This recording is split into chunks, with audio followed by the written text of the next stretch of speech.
How are we all doing, everyone? I hope you're keeping well out there. So, I'm going to do a job here, and it's a job that nobody likes doing.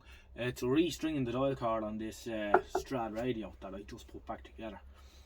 Now, I did restring the dial card on it when we had it on the bench, and I was doing everything else to it. But the stuff that I had, it wasn't really suitable. It was just what I had to hand. It was some sort of, I think it was darn and thread or something that Mrs. Ojnoj had in the house. But I've ordered this stuff from the nice people in China. What is this for? I think it's for making jewellery, necklaces and things. Now it's actually a little bit thick, so I've gone ahead and ordered another bit. There's 10 metres in this, and I think it was only €1 or something. It's 0.8 millimetres thick, and it is a little bit thick. So I've gone ahead and ordered some 0.5, but I'll try and retwine her with this. Might work. It's good and strong. It's waxed. You know, it's just like the old RS stuff, really. Except it doesn't come with the telephone numbers. So I'll get the chassis out and we'll have a go at it. I'll be able to get the knobs off now. Should come off handy enough. Knobs seized on after a week. Oh. Alright. You need to put a bit of grease on them as well. Anyway, we managed to get the chassis out, the knobs off, and what have you. We've just started the dial string here. So it has two springs, goes round the drum, round the shaft twice, which is underneath. It's a nice simple one, not designed by anyone working for Philips. Here we can see that's the shaft that it goes around. And it's this nice little reduction drive effort.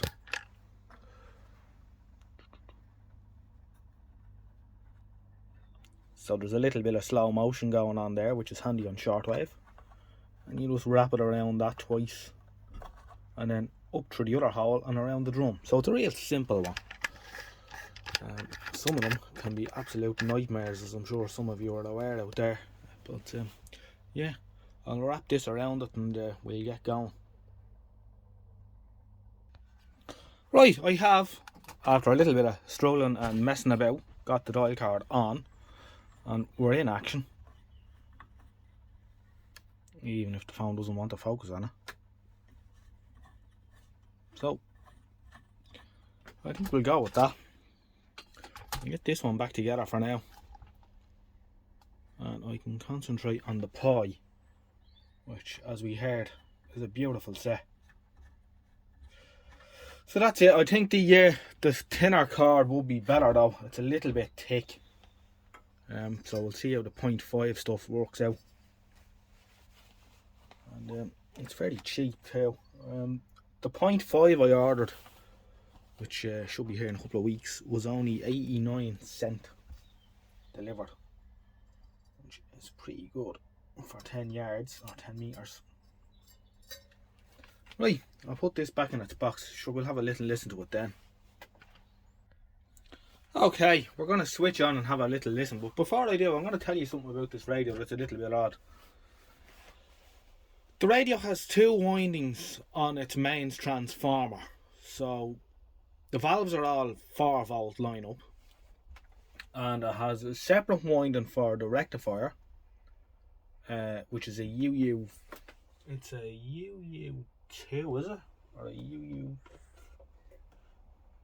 I'm sorry, it's a UU6 rectifier, right?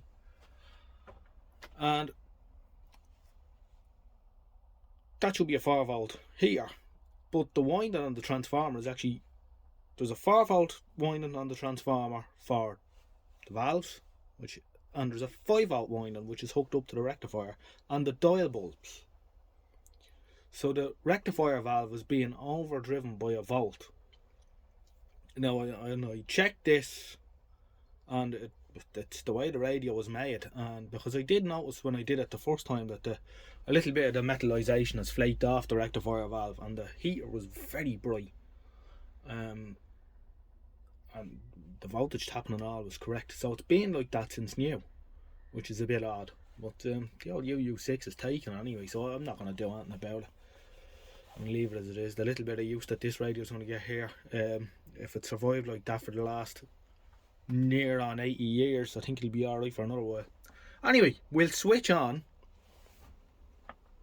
It's just a thing that I know a couple of the viewers here have Strad radios as well, the same chassis as this, either in this cabinet or the Bakelite cabinet. So it might be just something to have a look at, just to see if my transformer is different to yours or whatever. These were made up with surplus parts after the war, so they used what they could get their hands on.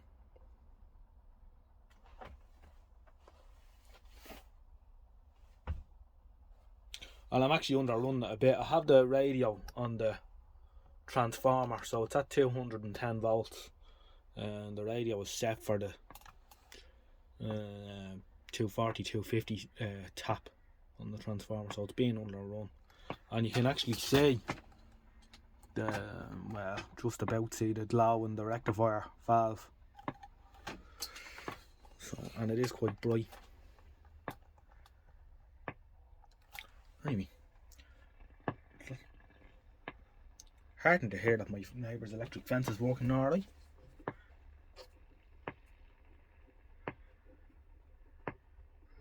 Difficult, really, there. Radio 4 on long wave. Why did you get involved with her particularly, and how did you get involved with this scheme? What made you decide to do this? So for us, it was quite a natural thing. I think that's a little bit of a Luxembourg or the other one. From the Pacific and further to the north, the less the effect is. So it's while La Nina can have an effect on the weather over Northern Europe, it's only going to be a very subtle effect, and so it's difficult to say that it's having any significant effect at present. The most common effect of La Nina on our weather in northwestern Europe is that it can lead to somewhat milder winters, especially the earlier part of the winter, and then cooler in the later part of the winter.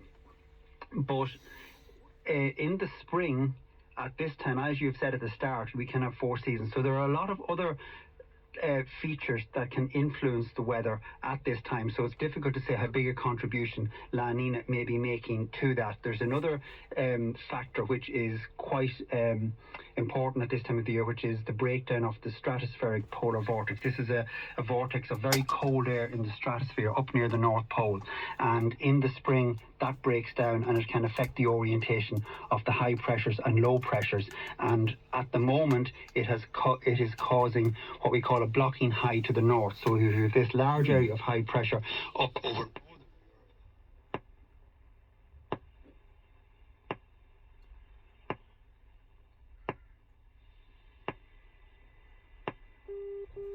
And that's the local NDB in Gormanstown, which is about 7 or 8 miles away. I wonder, do aircraft ever use these anymore? I doubt not. I think a lot of them are going off air.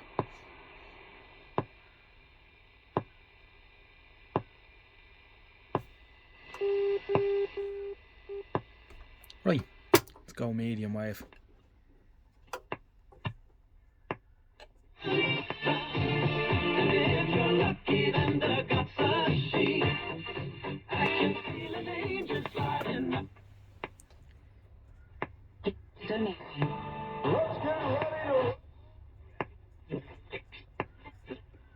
Across Northern Ireland, and plenty of sunshine at the moment across Scotland.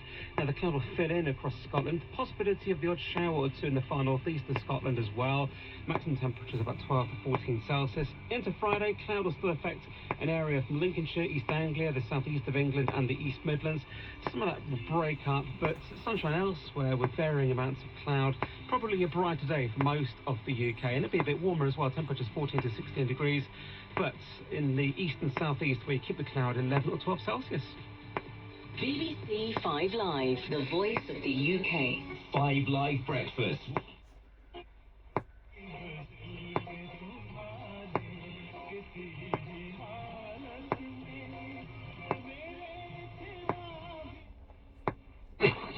Wimbledon. A very good afternoon, live from a centre called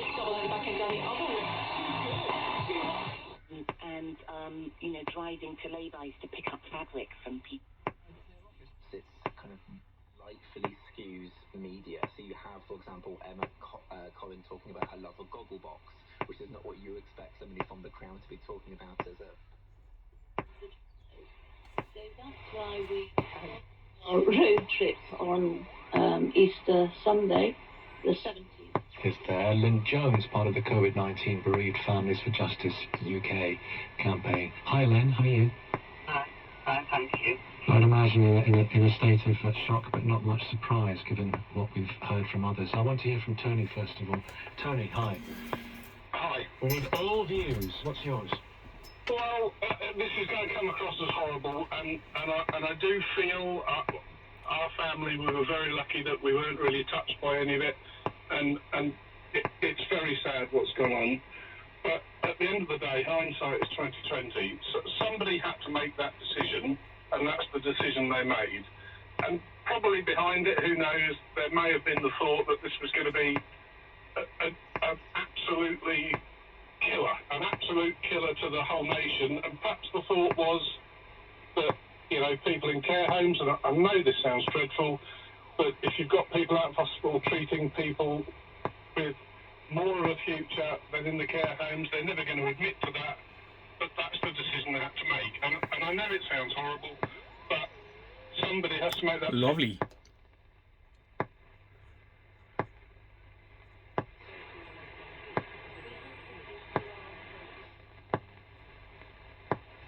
Candy coated. It calls it what it is, even if it's a tough pill to swallow. Right, we'll have a quick listen to Shortwave, and then we'll let you go.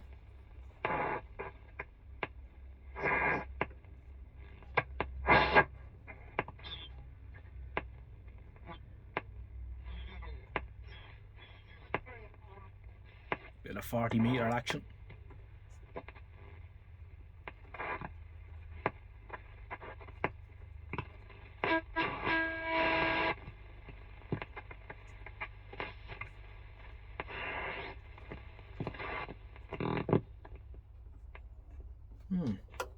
Getting much on shortwave today.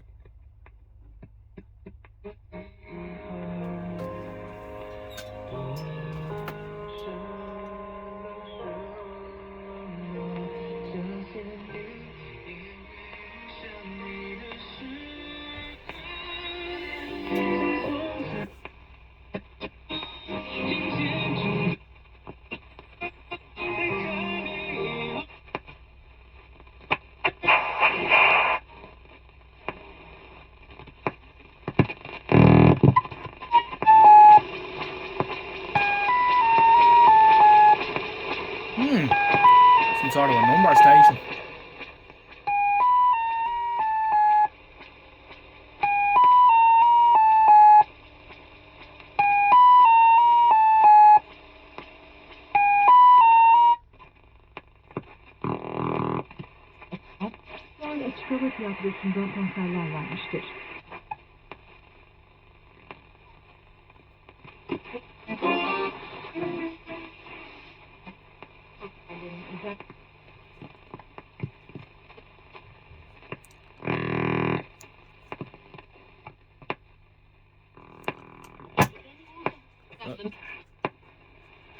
Alright, I think we'll give it a rest for now.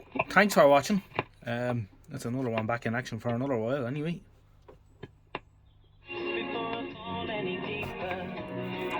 Take care out there. Good luck for now. Bye bye.